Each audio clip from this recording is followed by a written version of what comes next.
Je savais que mes actes risquaient d'intriguer les médias. Je n'avais aucune idée à quel point cette attention allait se transformer en une violente attaque contre moi-même.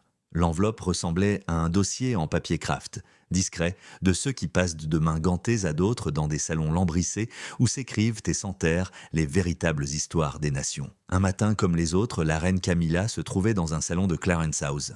Les hauts responsables se tenaient le long des murs, les conseillers juridiques étaient perchés sur le bord de leur chaise, le visage soigneusement neutre. Le dossier de 3 pages posé sur la table devant elle était soigné clinique et terrible. Elle s'attendait à une procédure de routine. Elle découvrit une vérité si immense, irréversible et bouleversante que ses mains se mirent à trembler avant même qu'elle n'ait fini le premier paragraphe. Son visage était livide. La pièce semblait se refermer sur elle. Elle s'effondra en silence. Les aides de camp se précipitèrent pour la rattraper. Les services de sécurité évacuèrent l'aile. Dans une panique maîtrisée, un médecin du palais fut appelé. Avant que la presse n'en ait le moindre soupçon, la couronne qualifia, confina et classa l'incident comme le genre de perturbation interne qu'elle étouffe toujours. Ce matin-là, Camilla avait lu bien plus qu'un simple scandale, le mal était donc fait. Ce n'était pas une allégation de tabloïd, ni la confession d'un employé licencié. C'était un rapport ADN, vérifié, certifié, irréfutable, et en son centre impossible, et pourtant indéniable, se trouvait un nom, la princesse Diana. Restez avec moi car ce qui s'est passé ensuite concerne la lignée de la monarchie britannique et ne peut être ignoré. Le rapport qui a tout changé. Commençons par ce que nous savons et ce que nous apprenons.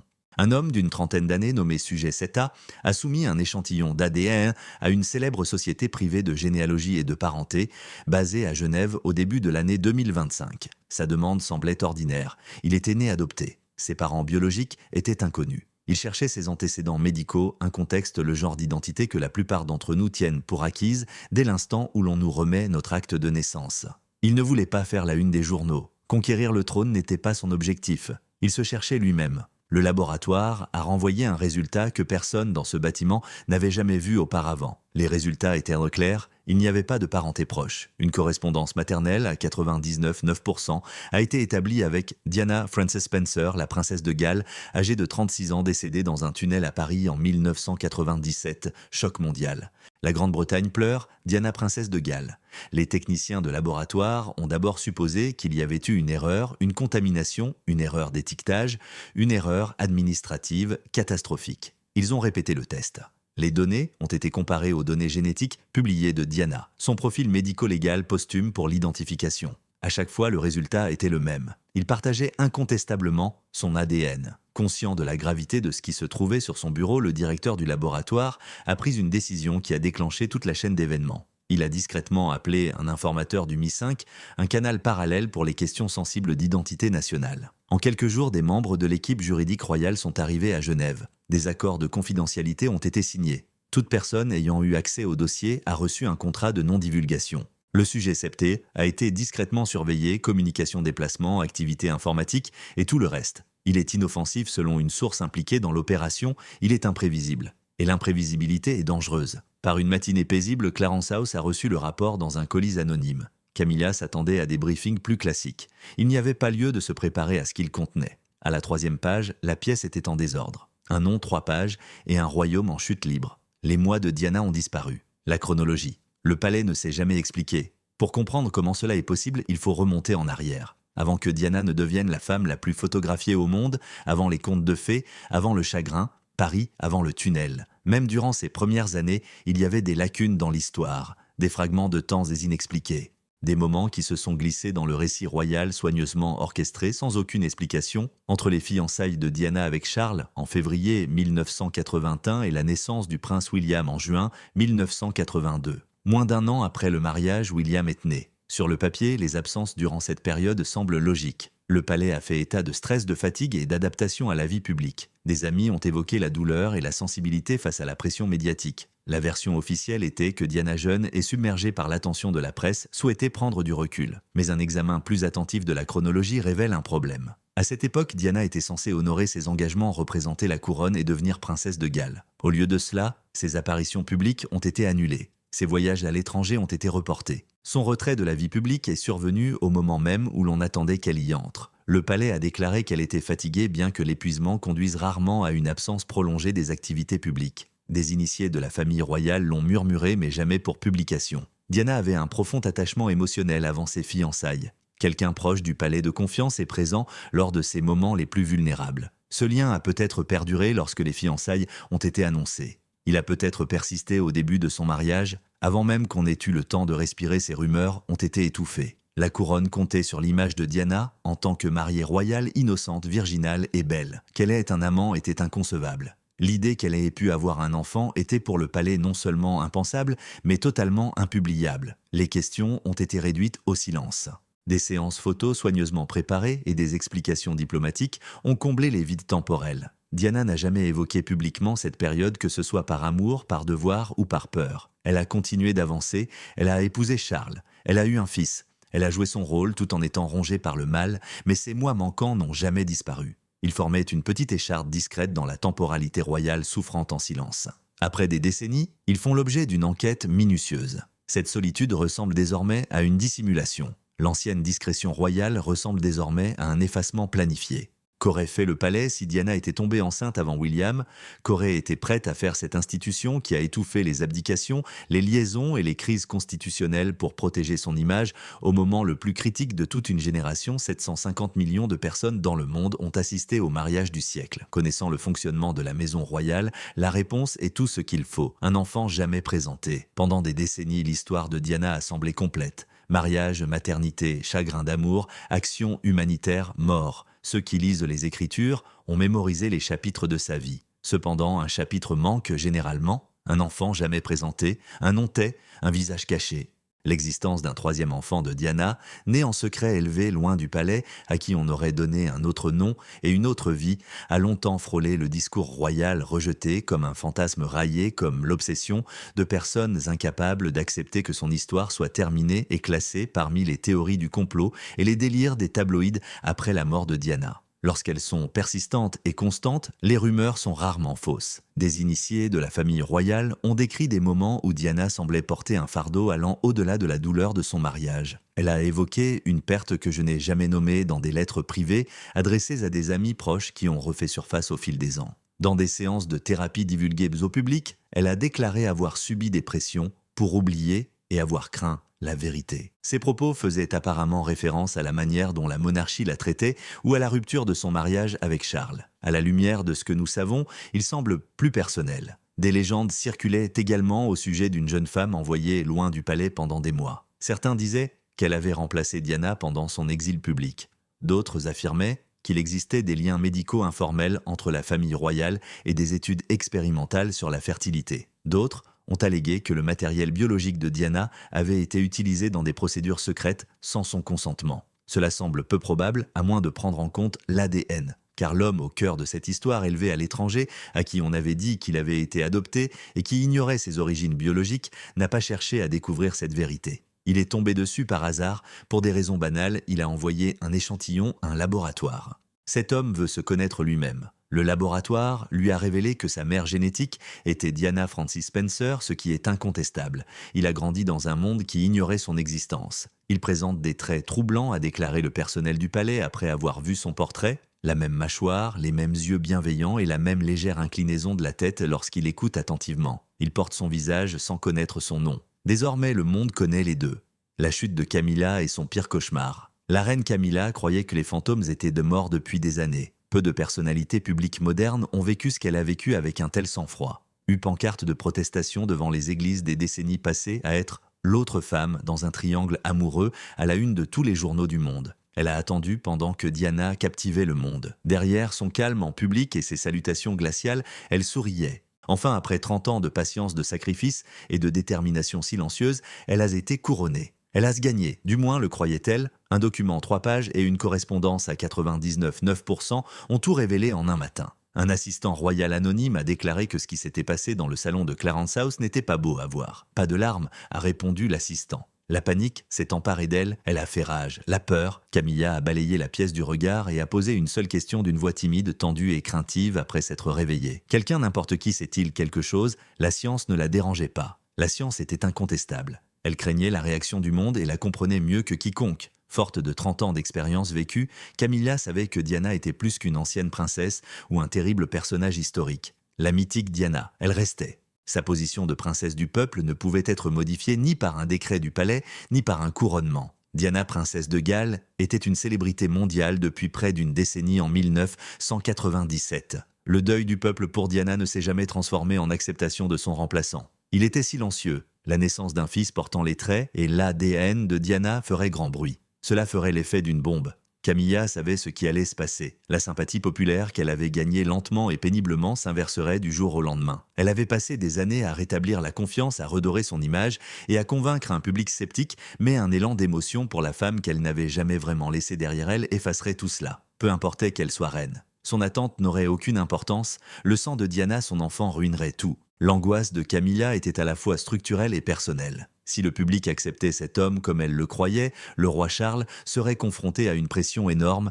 à des demandes de reconnaissance officielle de son fils, à des doutes quant à l'impact de son existence sur la ligne de succession et à des rumeurs sur la légitimité d'une dynastie ayant gardé un tel secret. Un problème de lignée était plus qu'un simple scandale pour une monarchie aux prises avec sa raison d'être et sa finalité. Le péril était existentiel. Elle aurait demandé conseil à Charles. Plusieurs initiés ont rapporté son silence. Il s'est retiré. Il a manqué des réunions et s'est promené dans le parc de Windsor. Lorsque Camilla a exigé une stratégie, Charles aurait répondu « Nous faisons ce que nous faisons toujours, rien ». Le deuxième effondrement de Camilla ce matin-là était moins évident mais plus tragique. Elle comprit que ne rien faire n'était pas une option dans cette situation.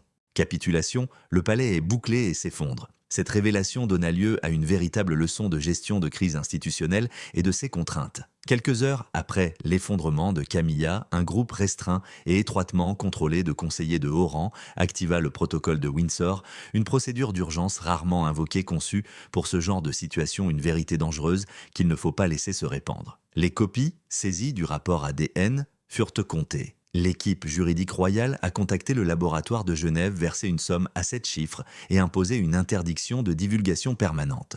Les résultats originaux des tests ont été supprimés des serveurs. Le personnel ayant vu ou manipulé ces informations a été soumis à des accords de confidentialité stricts assortis de sanctions financières, dissuadant tous, sauf les plus intègres. Le sujet septéa principal suspect a été étroitement surveillé. Ses communications, ses déplacements et ses réseaux sociaux ont été suivis. Il a été observé confiné, comme l'a dit une source, telle une variable incertaine de son identité. Confinement d'urgence au bureau des communications de Royal. Les journalistes chevronnés qui avaient découvert la nouvelle ont été contactés individuellement. Certains ont été mis en garde, d'autres récompensés. Les salles de rédaction ont connu des problèmes techniques inhabituels. Des dossiers judiciaires étrangement efficaces ont été scellés. Le plan était simple, gagner du temps, évaluer les motivations de l'homme et préparer la publication de l'article. Car même les gestionnaires de crise les plus expérimentés de l'entreprise savaient en privé que cette histoire ne pourrait pas être cachée éternellement. Un individu vivant avec une preuve ADN n'est pas une rumeur. La biologie ne peut être censurée.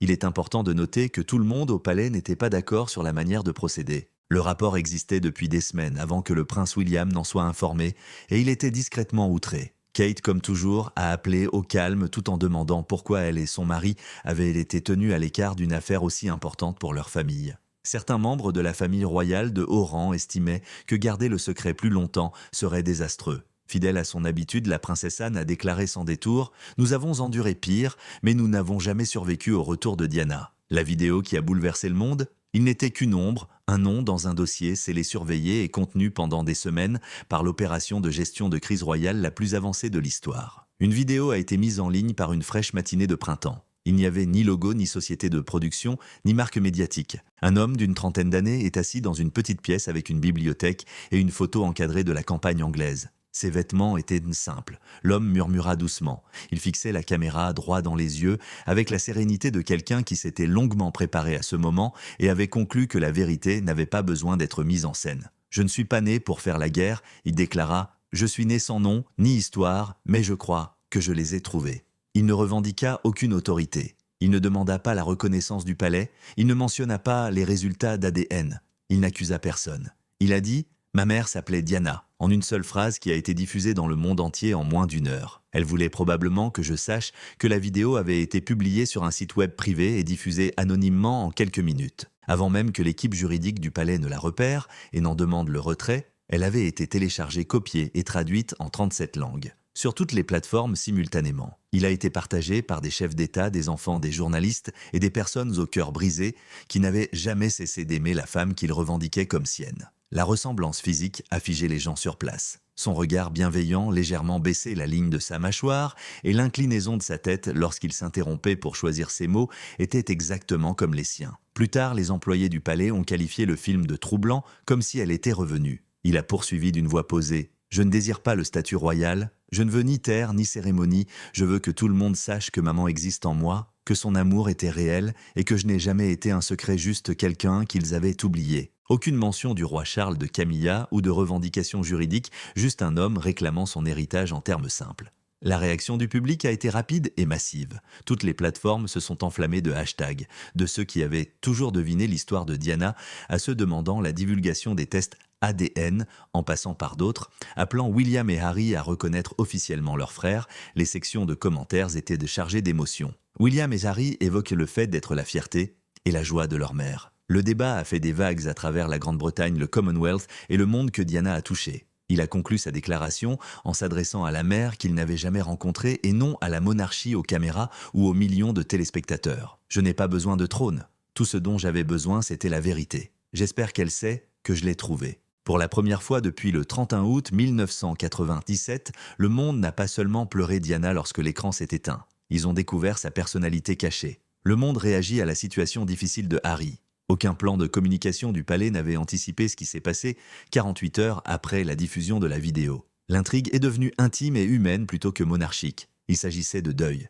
Des millions de personnes qui avaient grandi avec Diana, qui avaient pleuré devant leur télévision en août 1997, déposaient des fleurs devant le palais de Kensington et qui n'avaient jamais pu expliquer pourquoi sa mort touchait personnellement des gens qui ne l'avaient jamais rencontrée, ont éprouvé une nouvelle émotion, l'espoir. Une partie d'elle avait survécu, une partie dont le monde avait été privé, et cette vague d'émotions ne ressemblait à rien de ce que le cycle de l'actualité royale avait connu depuis des années. Au lieu de la colère, de la lassitude face aux scandales ou du cynisme qui accompagnent la plupart des histoires de la famille royale, quelque chose de brut et de réel est devenu viral dans le monde entier en moins de 6 heures, des veillées devant le palais de Kensington en moins de 24 heures encore, des fleurs, le même instinct et la même impulsion qui avait marqué la semaine de sa mort déposée aux portes par des gens qui ne pouvaient pas expliquer ce qu'ils pleuraient ou ce qu'ils célébraient, seulement qu'ils se sentaient obligés d'être là. Quelqu'un a déposé une photo de Diana près du tunnel du pont de l'Alma à Paris accompagnée d'une note griffonnée disant « Elle a tenu parole, elle est toujours là ».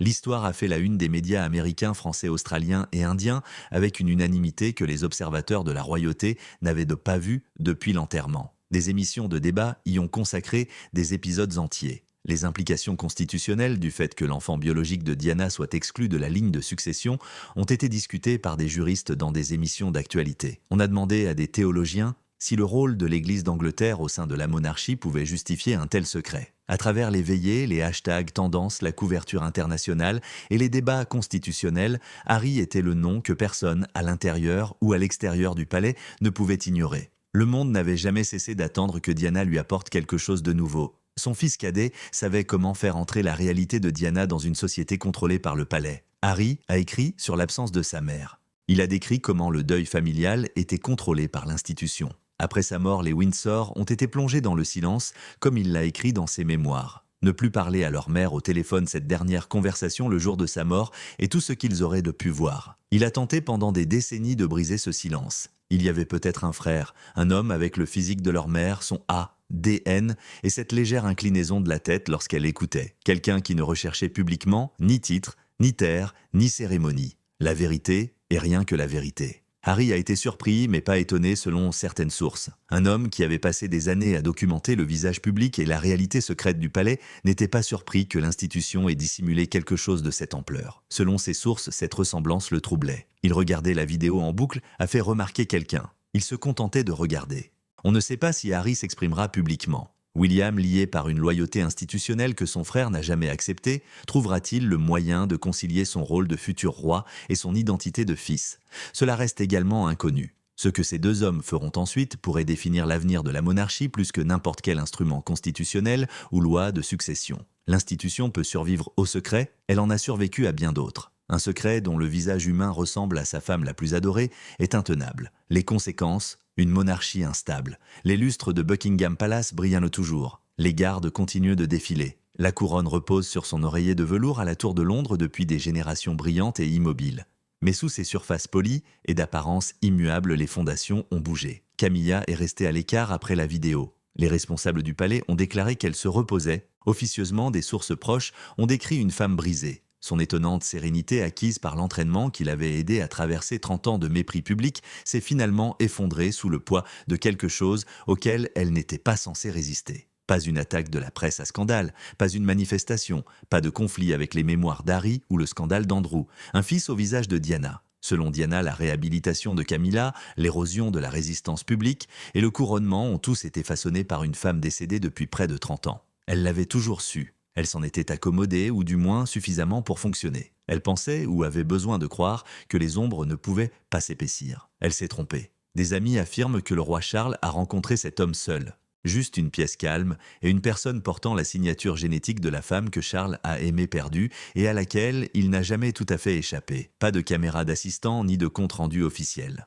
On ignore ce dont ils ont parlé dans cette pièce. On sait que Charles est devenu de plus en plus reclus et n'a fait aucune déclaration officielle. Bien que William et Harry n'aient pas pris la parole, le monde les observe de près à l'affût du moindre signe de reconnaissance. Un regard, un geste ou un moment d'inattention qui pourrait révéler s'ils ont ouvert une porte à un frère qui ignorait avoir des frères sous le silence institutionnel. Seule Diana peut diviser le public émotionnellement, personnellement et de manière irréconciliable. Certains veulent une reconnaissance royale, d'autres veulent la divulgation indépendante des résultats d'ADN. Beaucoup veulent ce que Diana a toujours voulu, l'honnêteté, la visibilité et la liberté d'être considérée comme une personne et non comme un symbole. Malgré tout cela, l'homme reste serein, ne donnant plus d'interviews ni ne faisant plus de déclarations. Il a simplement livré sa vérité au monde et s'est effacé, la laissant se propager comme la vérité se propage sans entrave. Ce que cela signifie pour la couronne et pour nous. Aucun communiqué de presse du palais ne répondra à cette question, mais tous ceux qui suivent cette histoire se la posent. La monarchie a toujours justifié son pouvoir en invoquant la lignée, la chaîne, ininterrompue, la dynastie, et l'idée que le droit de régner se transmet par le sang, d'une manière sacrée, traçable et contrôlée. La monarchie choisit qui est nommé vu présenté au monde lors de baptêmes dans des chapelles dorées et photographié sur le balcon du palais avec l'Union Jack flottant au-dessus de sa tête.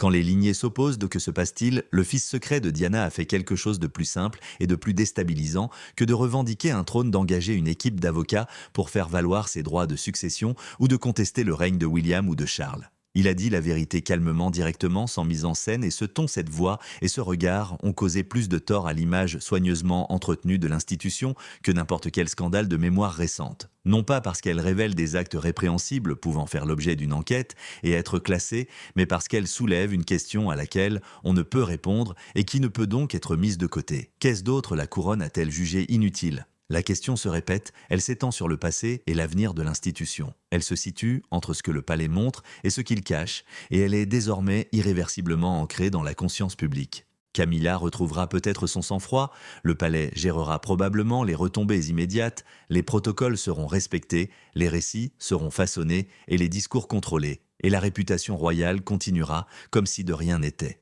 Le fils de Diana prend la parole, il a son visage, son ADN et une histoire que le palais n'a ni écrite ni éditée. La couronne n'a donc jamais eu à survivre à cela. Pas à un rival, un scandale des mémoires, un documentaire ou une interview révélatrice, mais à une vérité secrète qui est désormais dévoilée. Je veux connaître votre avis car cette histoire soulève des questions qui dépassent les murs du palais. La monarchie a-t-elle la force de survivre à une telle révélation? Pensez-vous que William et Harry vont s'exprimer? Qu'espérez-vous qu'ils disent? Et surtout, si Diana avait un enfant secret et que le palais le savait, qu'est-ce que cela révèle de l'institution à laquelle nous faisons confiance depuis des générations? Laissez un commentaire ci-dessous. Ce sont les personnes qui se soucient de la vérité qui devraient répondre à ces questions, pas le service de presse du palais. Partagez cette histoire car certaines vérités sont trop importantes pour rester confinées dans des pièces fermées et des enveloppes en papier craft. Les portes du palais restent debout, les gardes tiennent leur poste et l'institution conserve son image protocolaire. Mais le sol a bougé à l'intérieur de ces murs dans un salon privé où une simple enveloppe a tout changé et aucune stratégie de gestion de crise ne peut inverser le cours des choses. Le monde pensait connaître l'histoire de Diana, mais un chapitre qui n'a jamais été publié a désormais un visage, une voix et une correspondance ADN prouvée par la science. Les abdications, les liaisons, les scandales et l'effondrement conjugal le plus médiatisé de l'histoire n'ont pas détruit la monarchie. Elle a survécu aux mémoires de Harry, à la disgrâce d'Andrew et à des années d'humiliation infligées par un public qui n'a jamais aimé Camilla comme il aimait Diana. Mais elle n'a jamais eu à survivre à Diana elle-même, ni par le sang, ni en tant que personne vivante qui porte son visage et sa vérité et ne demande rien d'autre que la reconnaissance. Quoi qu'il arrive ensuite, l'histoire de Diana n'est jamais terminée, Et ce qui a été révélé dans ce salon de Clarence House aura un écho plus large et durera plus longtemps que quiconque à l'intérieur ne veut bien l'admettre. Si cette histoire vous a touché ou a soulevé des questions qui, selon vous, méritent des réponses, aimez-la et partagez-la car plus il y a de gens qui savent, plus il est difficile de l'enterrer. Abonnez-vous pour en savoir plus car cette histoire est loin d'être terminée. À la prochaine.